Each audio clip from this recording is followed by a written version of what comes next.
Hi, I'm Valerie Taylor, founder of the Health Coach Connection, and I'd like to welcome you to my kitchen today. Now, Super Bowl weekend is right around the corner, and whether you're going out and taking a dish with you or staying home and serving your friends and family, I'm sure that you want something that's appropriate for your special team. So if you're a Colts fan, you'll want food from Indiana. But I'm not real sure what that would be. Instead, here at the Taylor household, we are Saints fans, so we're going to enjoy Super Bowl winning gumbo. Did you know that gumbo is an African word for okra? And okra is a key ingredient in the Creole style of gumbo. There's also Cajun style gumbo, and it differs a little bit, and I'll tell you more about that later when we get cooking. For now, let's talk about one of the main ingredients that is always accompanied with gumbo, and that is rice. And I'm going to suggest, because I happen to be a health coach, that you use the healthiest version of rice, which is whole grain rice as opposed to parboiled white rice. Now, if you use short grain brown rice, it takes a while to cook. It takes, in fact, about 50 minutes from start to finish. And if you've got time for that, it's a great way to go. But if you don't have time and you're a busy mom or a busy professional woman, or you just like to make it happen quickly, I have got a super product for you. In your freezer section, you can find brown rice, and I'm going to be using this style today. There are many ways to make gumbo, lots of recipes floating around out there, but my family recipe includes both poultry, pork, and seafood. I start with a rotisserie chicken because it's easy and it's economical. And I live here in Knoxville, Tennessee, where there happens to be a Sam's Wholesale Club. I love to buy their rotisserie chickens. They're economical, only $5, and the bird yields, almost 4 cups of meat. Now today we're only going to need 2 cups of white meat chicken, and I'm going to show you how to easily and effectively get that off of the bird, as well as use the rest of the rotisserie chicken to make an outstanding, very rich chicken broth, which is the base for the gumbo. Here are the steps to prepare your stock and get your chicken ready to go into the gumbo. I start with a large stock pot, and I add about 8 cups of water, that's 2 quarts, and I happen to use my pasta pot that has the colander that goes right inside of it. Let me show you why. With your chicken, go ahead, and if it's hot it's easier to do, but it works if it's cold as well. Go ahead and start peeling off all of that skin, and it should come off fairly easily, and simply drop it right into the stock pot that's filled with water and that has the internal colander in it.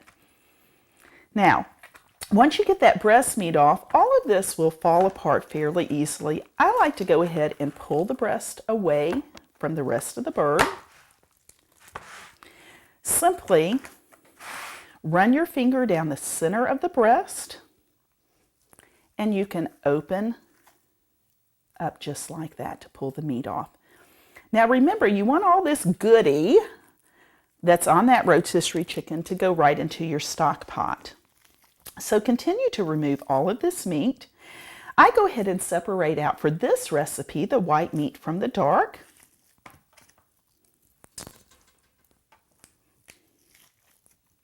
And don't worry about getting every single little bit, because you can always pull more meat off the bones once it has simmered a while.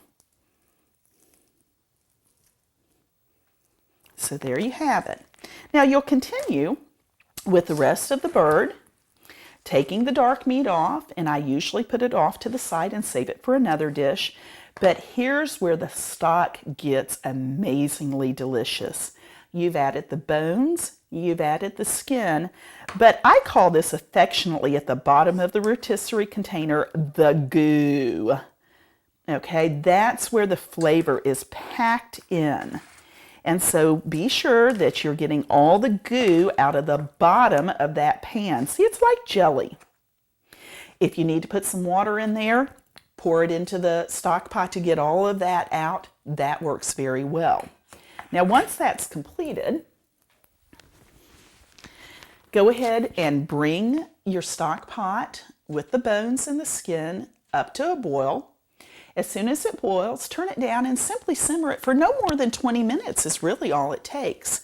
And here's where I was telling you I think the easiest way to do this is to use that pasta pot if you've got one, because voila, I can take all the bones out. I already have my stock strained. Now this can be done ahead, or it can be done right as you're making the gumbo and serving it on the same day. If you've made it ahead, you have the advantage of being able to go ahead and skim the fat off of the stock. So here is stock that I created, or that I put together yesterday. And you can see how the fat has solidified up on the top. Simply take a spoon and scoop that off. And then you're ready to go. Earlier I mentioned to you there are two styles of gumbo, one being Creole and one being Cajun. The Creole version, which is the one that we're doing, starts with a light roux. Now your Cajun gumbo is where you do that really dark, rich roux, and maybe we'll try that another time. But for today, I want to tell you about how to make a roux as the base of your gumbo. It also is going to serve to thicken the gumbo so that it has a nice, rich flavor to it. You'll want to start with 1/3 cup of oil, and I prefer canola oil for its health properties. You don't want to use an expensive extra virgin olive oil here. Neither, though, do you want to use animal fat. I prefer using canola oil. You don't need to use an expensive extra virgin olive oil. For one thing, it'll burn on you. So go ahead and stick with canola oil. It imparts just the right flavor for this roux. My pan is at about a medium to a medium-low heat. So to that 1/3 cup of that 1/3 cup of canola oil, I'm going to add 1/3 cup of flour. Now, again, if you want to make this even healthier, there's no reason you can't go ahead and use whole wheat flour. Simply stir in that flour, break up any lumps that you see in the pan. It'll bubble slightly on you, but it'll settle down in a moment. And you actually want to cook this flour. Because we want a blonde roux, you should let this mixture cook for about 4 minutes till it gets a light blonde color to it. Okay, the roux has cooked about 3 minutes, again on medium-low heat. You do want to be careful with your heat because your flour will burn. 2 to 3 minutes should get you to this color. Continue stirring the entire time though, again, so it doesn't burn. To the roux, you want to add next your seasonings. Everybody likes a different amount of spice, and gumbo truly shouldn't be overly spiced. It's better to let each person add at the end however much Tabasco sauce or hot pepper sauce they want. But let's go ahead and put in at least 1/4 teaspoon of Cajun bullet. This is cayenne pepper. And I went probably a little bit more than the 1/4 teaspoon because we do like it warm. The other key spice is thyme, and you'll want about a teaspoonful of thyme. Now, you notice I don't tend to measure things. To me, that takes the pleasure away from cooking. Instead, I like to eyeball it. But there's a way that cooks that cook often know how to eyeball. This is a teaspoonful of thyme. It fits comfortably right in the palm of my hand, and I know I've got about the right amount. So drop that in. Then you'll want about 4 bay leaves, and dried bay leaves are just fine for this recipe. Go ahead and give that a stir.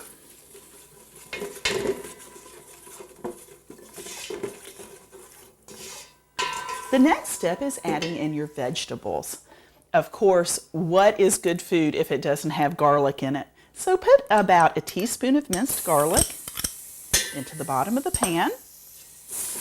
And the next key ingredient is what Southern cooks call the Holy Trinity. It's our Southern American version of a French mirepoix. And what it combines is chopped onion, chopped green pepper, and chopped celery. Now, you can spend some time chopping each of those ingredients.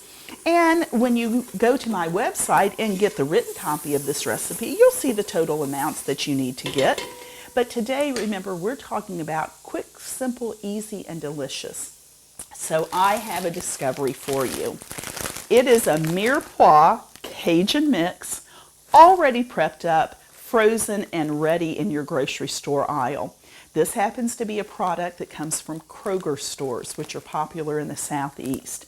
So we're going to add 2 bags of the Cajun mirepoix, which again is green peppers, onions, and celery.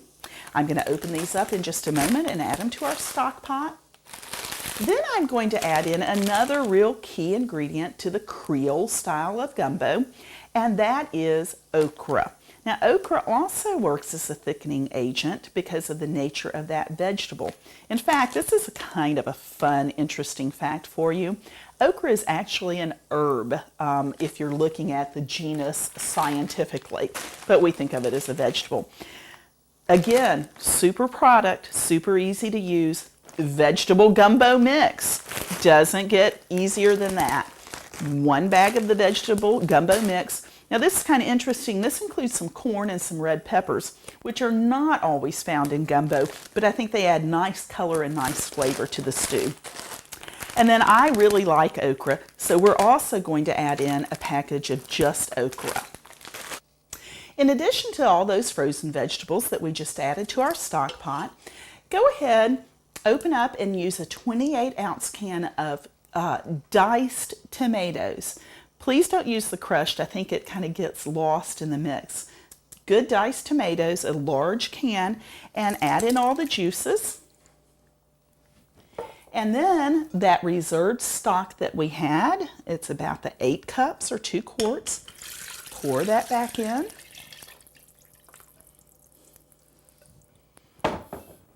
Mix everything well. And then we're ready for the next step. Now we want to go ahead and add in the meats and the seafood that I had talked about earlier. You've got your 2 cups of white chicken breast that you've chopped up from your rotisserie chicken. Go ahead and put all that in. Then I'd like to add andouille sausage. Aside from the fact that it's really fun to say andouille, it also is a fabulously flavored and classically Cajun sausage. You have a couple of options at your grocery store for andouille sausage. It is a pork-based sausage that's highly spiced. This particular one I purchased at Kroger. It's called Ragin' Cajun. You can choose medium or you can choose hot. Again, I happen to like the hot. And remember, adjust that cayenne pepper to whatever your sausage is and to your personal preference. Now, y'all know I'm about the health as well. I talked a whole lot about using brown rice instead of white rice in the beginning. So you have another very healthy option here. If you prefer not to use the pork, turkey smoked sausage is an excellent choice to use. The texture is slightly different, but the flavor isn't a whole lot different. So if you prefer to use this, go right ahead. I think it's a great choice as well. So you'll want to slice up your Cajun sausage, your smoked sausage, the andouille. Nice bite-sized pieces. It will shrink up some as it's in here. And what I like is a lot of recipes for gumbo want you to cook the gumbo a long time. And what happens when you do that, particularly with the andouille sausage, is it loses a lot of its flavor. What I love about my recipe, it doesn't have to cook a long time and you still have it full of packed, powerful flavors. So those are 2 of the 3 last ingredients we're going to put in. The very last one is shrimp. Now before we go to the shrimp and talk about that, go ahead and stir your stew and let this cook for about 20 minutes on medium to medium high heat and stir it periodically. When that has cooked for about 20 minutes, it's time to add in the last 2 delicious ingredients. And again, one of my secret ingredients. So let's go to the shrimp. I happen to have large shrimp at home. Now these shrimp are really too large for this gumbo. So what I have done is simply peel the large shrimp. And you do want to go ahead and take the tail off as well. Let me grab my knife real quick. You'll want to run your knife, let's move this out of the way so y'all can see what's happening here. Right down the middle of that shrimp. And you'll notice the mud vein came out as I sliced it. Not difficult at all. So you've got 2 nice pieces of shrimp now. And do that for about a pound of shrimp. I happen to have quite a bit sitting at home, so I've probably got about 1.5 pounds. And as soon as you've completed prepping your shrimp and the rest of the gumbo has cooked for about 20 minutes, you're ready to add it all in. And then the very last ingredient, and a secret ingredient, I love to add a dark beer into the gumbo. It gives it such a terrific, unique flavor. I think you'll enjoy it very much. If you prefer not to have the alcohol, there is non-alcoholic dark beers available. So choose the one that works best for you and just pour it right in.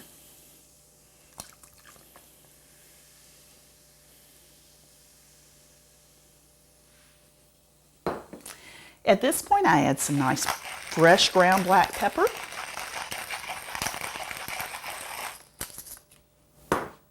Give it a good stir. Cook for another 10 minutes. Give it a taste. Adjust whatever seasonings you need to adjust, whether it's the cayenne pepper or the black pepper.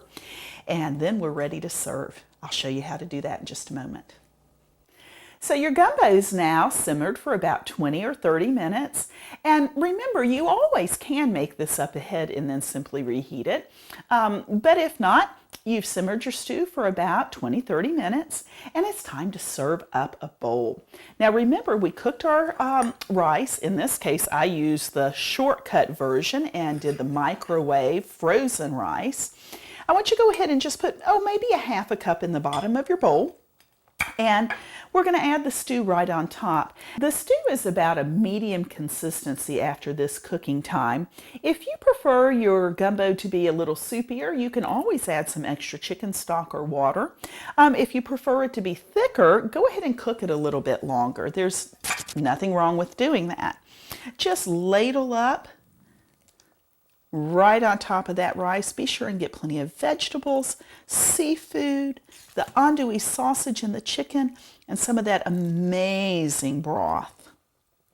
I like to serve my gumbo with some nice crunchy, crusty French bread, maybe a simple green salad, and absolutely don't forget the extra hot sauce. I like mine spicy.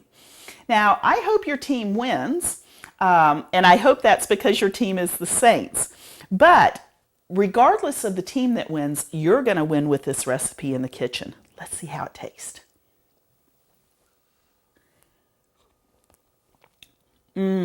Perfect. I'm sure you'll want the details on this recipe. You can go get this version as well as a lower fat, lower calorie version on my website. That address is www.healthcoachconnection.net. See you next time.